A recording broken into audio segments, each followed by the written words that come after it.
resources or the folder structure for Pro Tools. So when you make a new song, song A, what does it make? A folder named song A, inside of there a session reel named song A, right? Audio files folder. You're basically talking about like where we pull the stuff that we turn. I'm talking about this. Right. Where it keeps all the audio files. Yeah. And then keeps the MIDI inside of the project itself. Yeah. So if you want to get MIDI files from Pro Tools, they're always saved in the session reel, which is why you'd have to export MIDI from inside of Pro Tools. There's not a separate region for it. Logic's the same way. Logic doesn't have a folder that keeps MIDI in it. It's all stored in the session reel too. Again, I asked you guys about what sample rate is now. I also want to know what bit depth is too.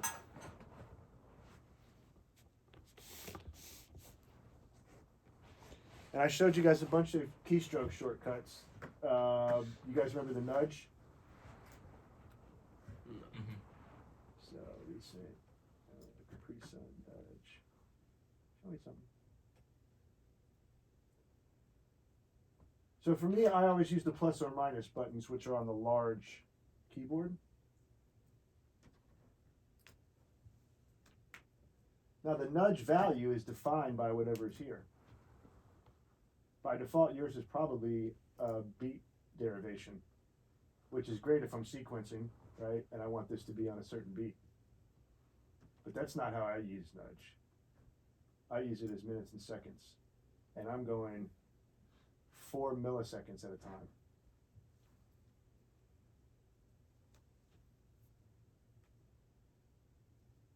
So basically 3 of those or 4 of those isn't quite noticeable. It's like you feel it. So when I'm nudging items around, this is what I do. But it also works if you use the greater than or less than, or I guess it's also comma and period. So nudge is rad.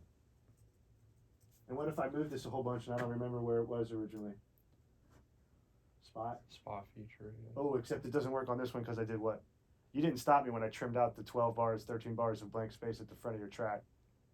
And then you were like, yeah, but there's an opening part that's supposed to go there. So all that shit we tracked, the reason we stopped is because I had to move all those punches back 13 bars to refix the alignment of your session. Because I thought you fucked up and just printed empty 12 bars at the front of your song.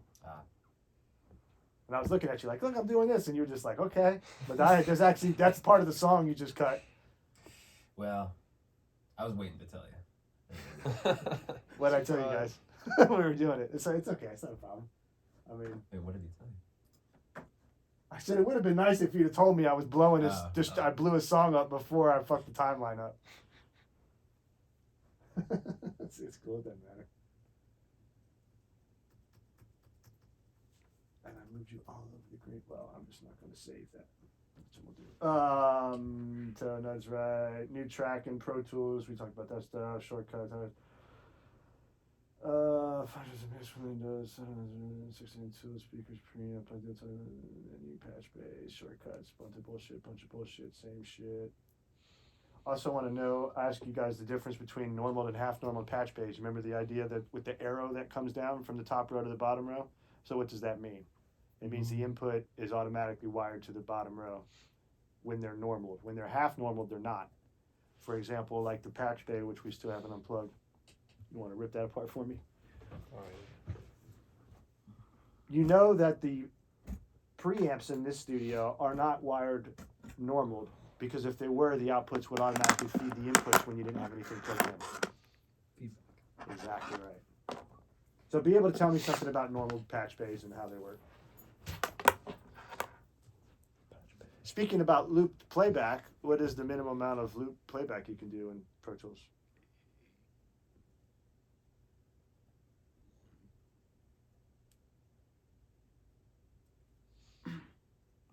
Don't forget those review questions at the end of those chapters is where lazy teachers go to get questions. I'll leave that up to you guys to figure that out. So. It's half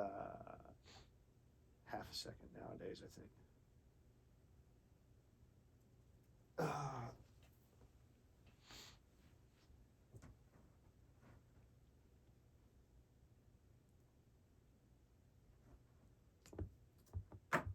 In Pro Tools, there's like 2 or 3 ways to do everything. So you can reorder tracks by dragging them around in the edit window. You can reorder tracks by dragging them around in this window. You can reorder tracks by dragging them around in this window.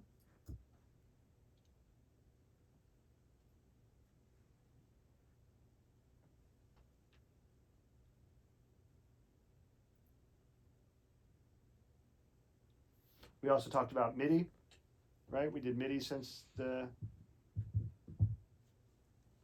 midterm, so be able to tell me musical instrument digital interface. What's the numerical constraints for MIDI? Ticks. Or Ticks, yeah, but what's yeah. the numeric values? We always see MIDI in a certain number of values. It's 0 to 127. So the channels or the protocol of MIDI has 127 values. And that corresponds to like the notes or the triggers. If you think about it, that's why a full-size keyboard is 88 keys, Mm-hmm. and then they add play, rewind, Okay. modulation, pitch bend wheel, right? Mm-hmm. So like 88, 89, 90, 91, 92, 93, 94, 95, right? Okay. That's basically it. Now some people will say they'll say, I say it's 0 to 127. Some people say MIDI has 128 value. It's because they're counting 0 as 1. Does that actually trigger anything, or is it? It's null. Oh. So it's not anything, Okay. which is establishing it. So when people say it's 128, it is, but it's 0 to 127, and they count 0 as 1. So 128 isn't a MIDI value. All MIDI shit only goes up to 127. But if you count 0, there's 128 positions.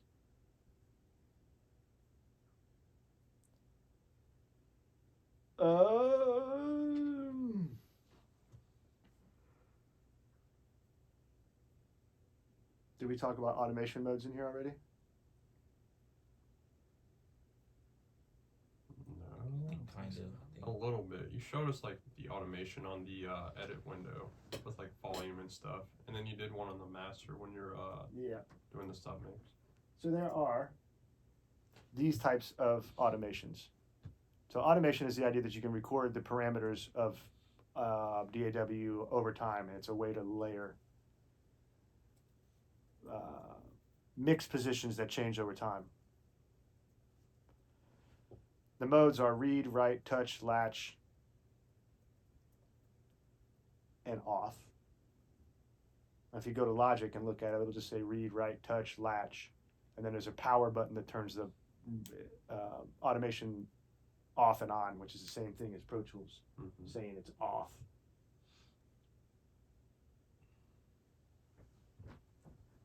Essentially what you have here is a way to record the data. So touch means, let me show you this. This is the first thing to understand about automation. As soon as you have one piece, where's your vocal at? This guy, will you, son?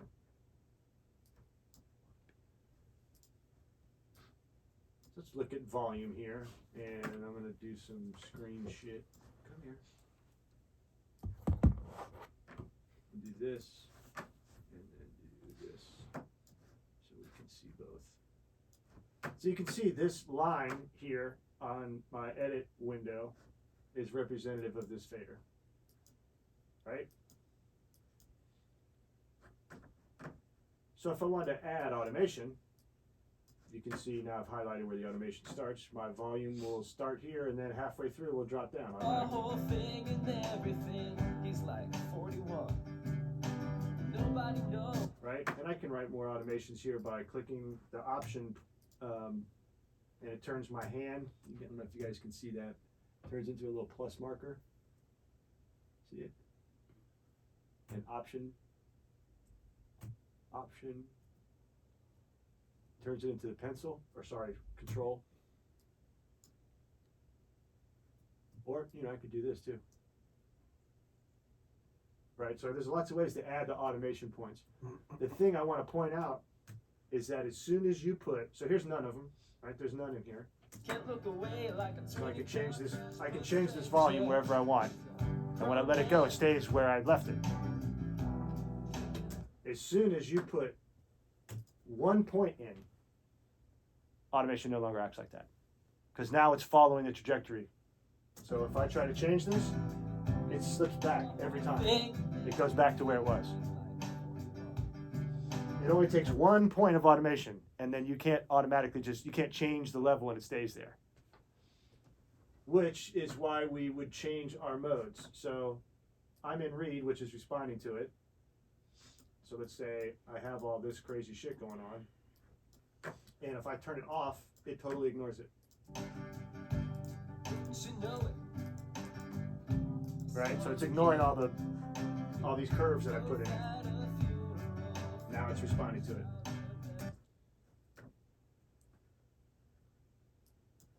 So the most simple form is read, just respond to whatever's here. There's another one called write. What write does is it blazes over everything that might have been there before or isn't there. So even if I already had automation written here, okay? If I put it in write, as soon as I hit play, it's going to overwrite the existing stuff with what I have.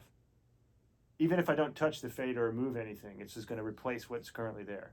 So write is like, fuck what you have, do everything new.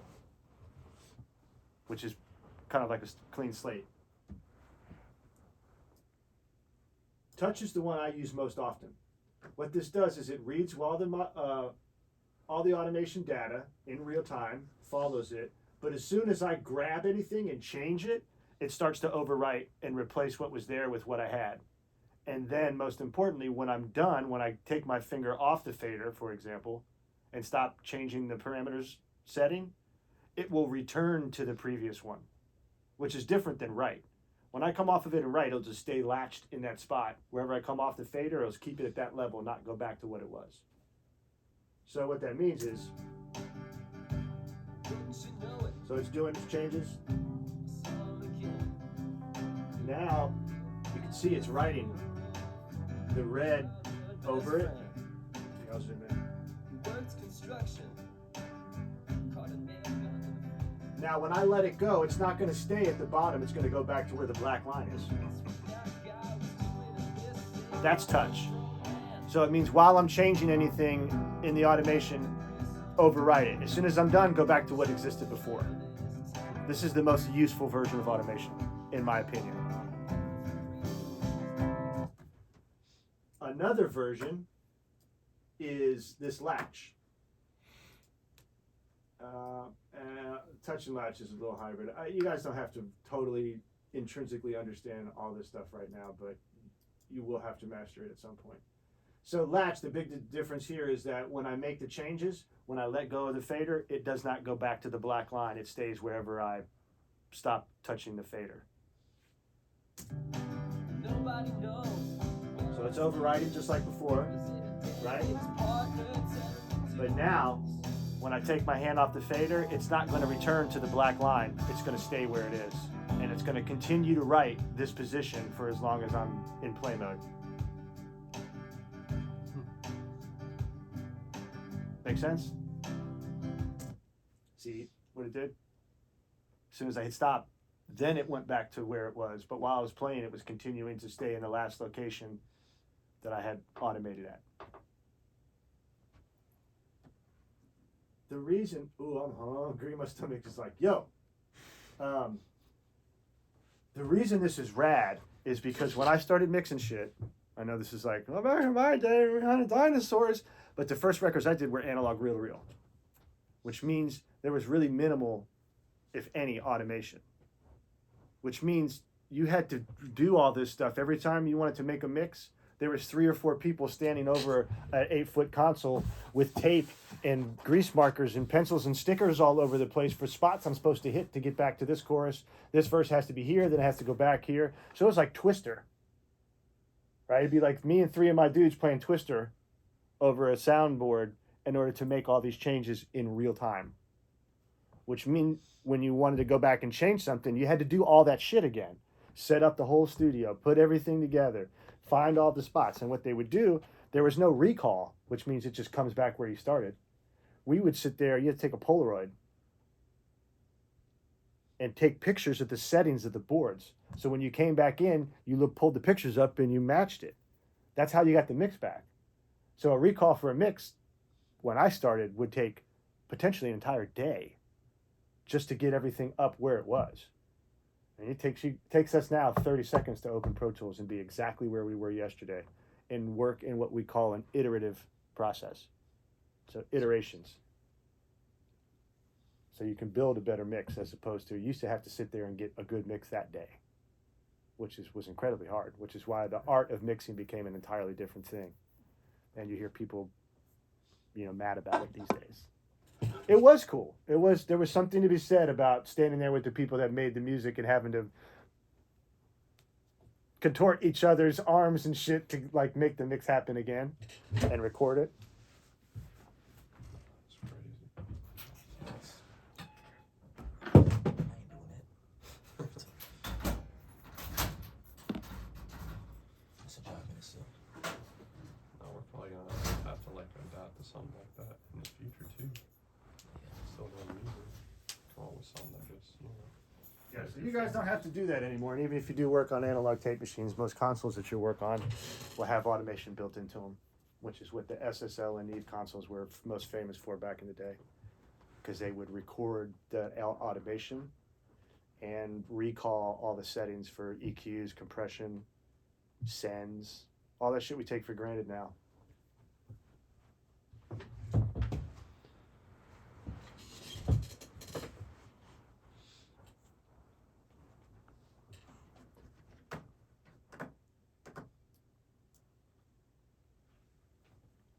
There are two ways to add effects in any DAW. One is what I call batch based.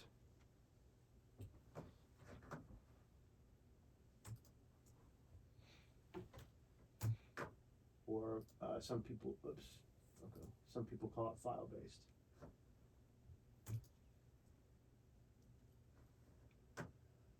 So let's get rid of all this. Pull this up and let's grab some Blackish. So I could put this reverb on his vocal.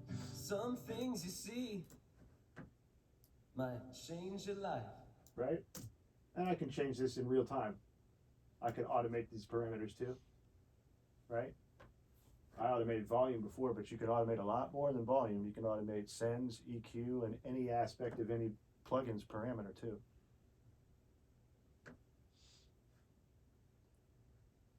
I have this reverb inserted directly on this channel, which is how most of you would assume we would use effects. But I could also grab this. You guys see the similarities between these two items. Do you see a difference between them? It's at the bottom of the window. oh, the bypass and everything. This is what makes one of them. This one's real time. This one is batch or file-based processing. And you can tell because it has the render or do it or process button, depending on which DAW you're in. They all work the same.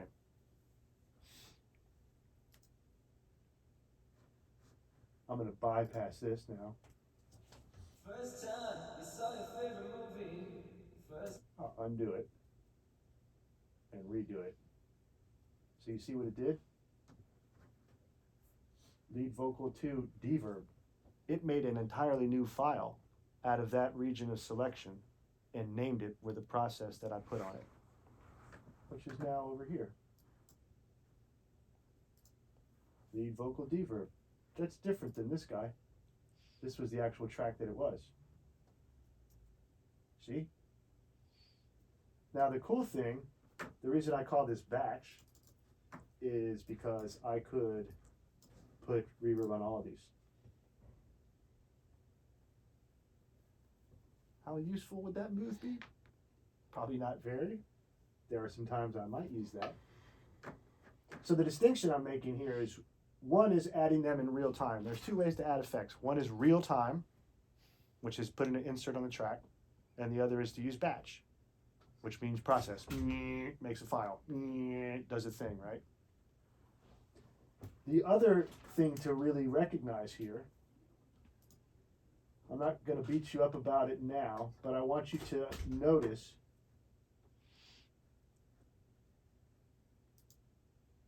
so here's this here's a plugin I got from the Audio Suite, which is where they keep these batch effects or file-based ones. And what did we pull up? I pulled up reverse. So let's go find that. It was in other, right? I went up here, I went to other, and I grabbed some shit.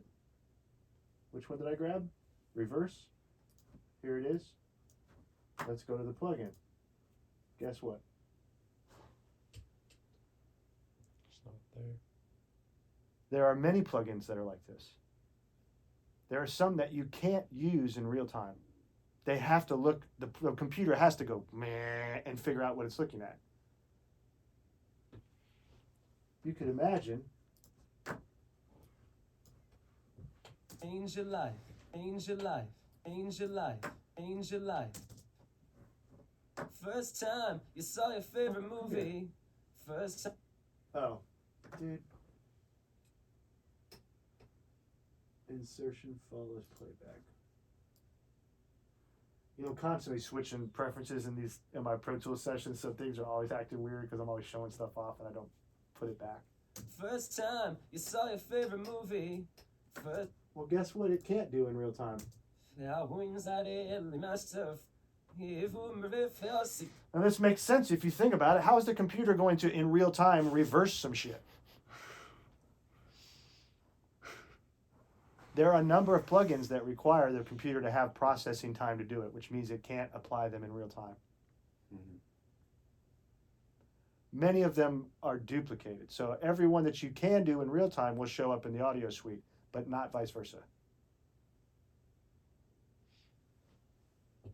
Does that make sense to you guys? Mm-hmm. Yeah. So that's two ways to add effects, right?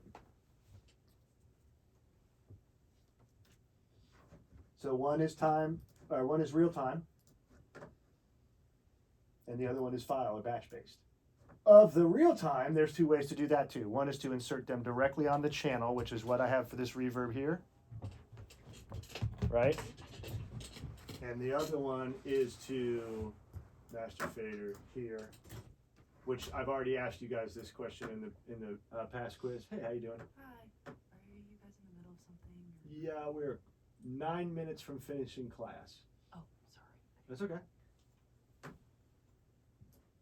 So for this aux, I'm going to call this reverb. And now instead of putting this reverb on here, right, I make this a send, Send it to a bus. right? So now instead of my headphones send to vocals to there, I'll send this to my reverb, which will be bus 1 and 2. Bus 1 and 2. So now this send controls how much, whereas before the wet and dry controlled it. Right? So if I have this plug in here, come here. If I have this plug in here, I control how. First time you saw your favorite movie. First time. Right? Oops. But if I put this here, I'm sending this much amount from this channel, lead vocal, bus 1 and 2, to the reverb that's on here. So I don't want this to be. First time you saw your favorite movie. First time you laid eyes on your wife. First time you saw your. Oh, I'm in submix. Sorry. First time you saw your favorite movie. First time you laid eyes on your wife. Bus 1 and 2. Reverb. Large. Main. First time you saw your favorite movie. First time you laid eyes on your wife. Sounds weird. What have I screwed up in my I/O settings now? 6 and plus. Plus 1 and 2. Plus 1 and 2. First time you saw your favorite movie. First time you laid eyes on your wife. First time you saw your favorite. That is really interesting. Let's try 3 and 4. Pro Tools might be having a fart session. First time you saw your favorite movie. What is going on?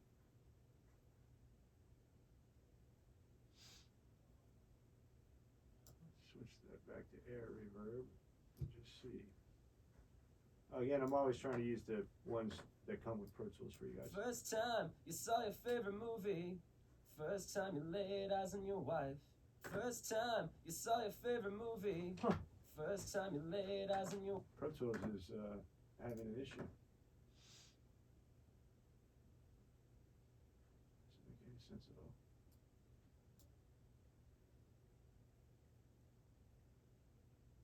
Huh.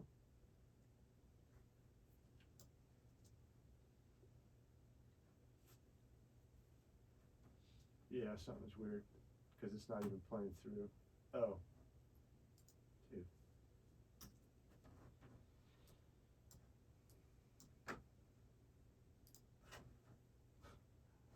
Sorry, I made an audio track instead of an auxiliary track.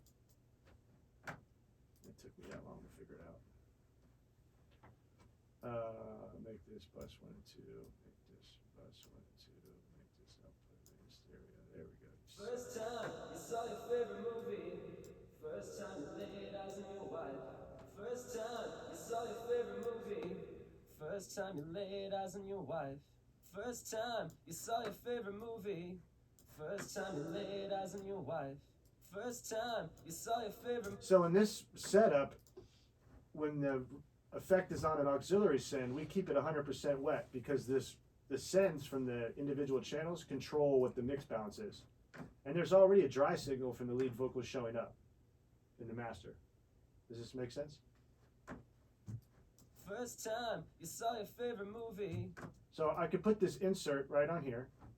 So there's 2 ways to apply effects live in real time. One is to insert it direct on the channel, and then you have to balance the wetness You saw your favorite movie. First time here. you laid eyes on. The other way is to make an auxiliary channel. Then you keep it fully wet, and then you adjust the send to get the equivalent of what the mix balance wet or dry was. First time you saw your favorite movie. First time you. So those are the 2 ways. There's 2 ways to add effects: real time and batch based. And there's 2 ways to add effects real time. One is on the track individually, and one is in a community reverb using a bus and auxiliary send. Make sense? Mm-hmm. Yeah. We talked about, you guys know about markers. We already did. Showed you guys how to add markers on the fly. Right, so if we wanted to say, where does the solo start? Here. And if I was playing, I can either push this button right here, which will add a marker in real time, or I can hit enter, or for you guys, it's FN and return.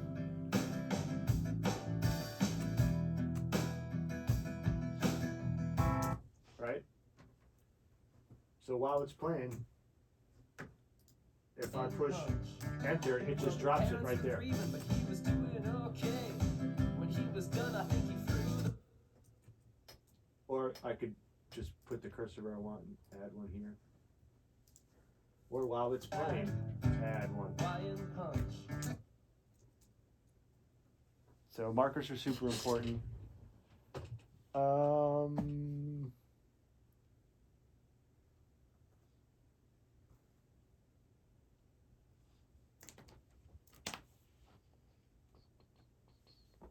Default tempo in Pro Tools, default key in Pro Tools, default time signature in Pro Tools. 120, 4/4, and C major. Exactly. The last thing I have for you guys is the difference between parametric. Have we looked at EQ types yet? No. Not really. So there are A 2 types little of bit, I think. there are 2 types of EQ. The most popular one you guys will find is a parametric. That's what this is, which means you can adjust what frequency, how much cut or boost, and the Q. Where's Q? Oops, wrong one. Q. So is it a bazooka or is it a laser scalpel?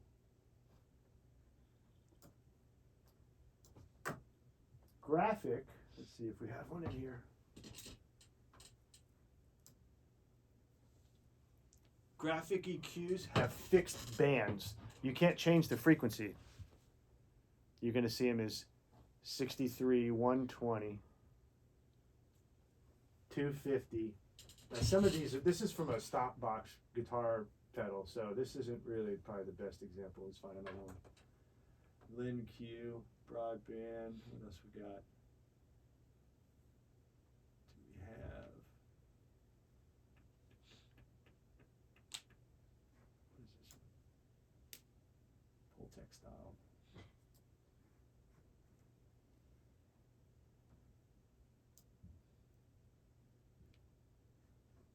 Your phase EQ. So that one's probably the best one. I thought there was more. Equalizer. That one's not, doesn't show up. They're gonna ask me for, forget you. So graphic EQs are basically equalizers that have fixed bands. You can't change what frequency you cut or boost. You can only cut or boost it. So parametric can be any frequency, any gain, any width. But graphic are fixed. They're just sliders. All you can do is cut and boost. You can't change what frequency it is. What's the point of using that over a parametric EQ or dynamic? There's an argument to be had about what that might mean as far as our conversation goes. So the reason they're fixed ones is because those fixed values, someone decided they have musical relevance in the distance between them. That's about all I'm willing to say about that. I guess it goes deeper. I was about to say you probably have a stance on one or the other. There's, you'll find 10 band, 12 band, 15 band, 32 band EQs too. And they're fixed. The relationships, the distances between those EQ points are consistent. And it has something to do with the musicality. I'll just leave it at that. But yeah, you're right to think, well, graphic EQ seems less usable because it's restrictive, because I can only do this thing. That you're right about that. Mm-hmm. But there's something about the distances that they've already picked that's aesthetically pleasing to our ear. Yeah, sure. So that's class. Thanks for hanging out. I know today was a little long. I'll tell you what's sick. Damn, don't sleep. There's a lot of stuff to stick in, guys. I know. And when we do recordings, I know the experience is the thing. It's only theory to like tell you do this, do that. But then when we're having sessions, this is why and how it shows up in practice. Yeah. But I know it's fast moving too. So a reminder, when we have sessions and things go fast and you're not sure what it is, write it down and put yourself a note in your phone and be sure that we talk about it the following week. Cool. All right, sweet. Any questions? Oh yeah. We'll leave them in here. Go. The next class will show up.